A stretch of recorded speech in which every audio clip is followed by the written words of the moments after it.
रउआ सबके प्रणाम। आज का कविता का शीर्षक बा भौरी चोखा। आई जा सुनल जाओ। सोन सुघर आपन शरीर के देख भौरिया मातल, बनल रसोई दिव्य एक दिन भौरी चोखा लागल। कहलस चोखा भागी मना के धन्यवाद द हमके, हम ना रहती तो बतला द के पूछित हो तहके। पहले नाव हमार लियाला बाद में तू गोहराल, प्रभुता ई हमरे बाकी तू जग में पूजल जाला। पहले गोहूँ फटक छाँट के धो के सुखवल जाला, मधुर गीत जतसार क संगे ले आनंद पिसाला। चलनी से फिर चाल चाल के अवगुण दूर बिगाला, तब स्नेह क शीतल जल से गूंथल मारल जाला। फिर जाके आकार मिलेला गढ़निहार लागेलन, सब ना भौरी गढ़ लेला। फिर जाके आकार मिलेला गढ़निहार लागेलन, अनकढ़ बुर्बक हाथ जोड़ छीले पियाज भागेलन।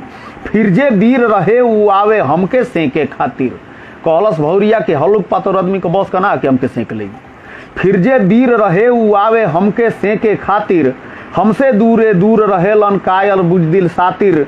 मधुरी आगी फेर फेर के हमके सेकल जाला, तहरा जैसन लहकता हरा में ना झोंकल जाला।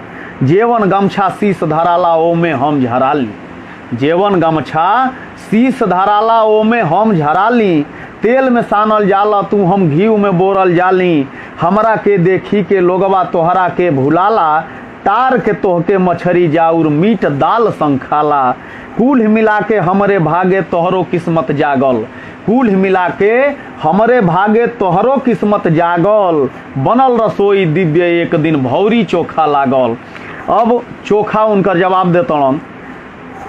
सुन के चोखा मन ही मने मुस्की लगलन मारे, कहलन भौरी खूबे कहलू तूहू बिना विचारे। आज तो आपन मुँह से अपने खूब बड़ाई कैलू, बाउर कारज कैलू क के तनिको नाई लजैलू। हमरो के तो देखभाल के छाँट के लेहल जाला, हमरो के कीड़ा फतिंगा कुल देख के बड़ा प्रेम से एक एगो चीन के लेवे के पड़ेला।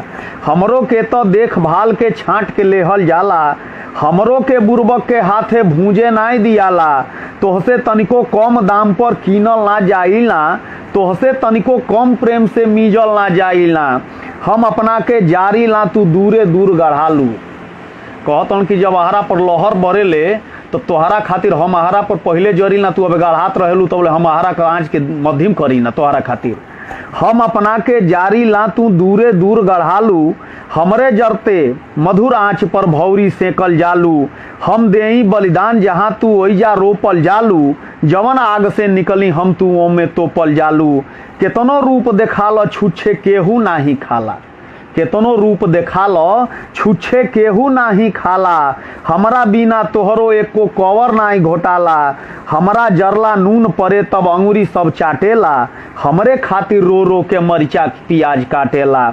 आज बुझाता साँचो बहुते बड़का गलती कैनी, आज बुझाता साँचो बहुते बड़का गलती कैली।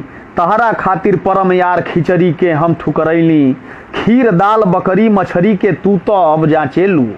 खीर दाल बकरी मछरी के तू तो अब जांचेलू, हमके छोड़ गैर के थरिया पत्तल में नाचेलू।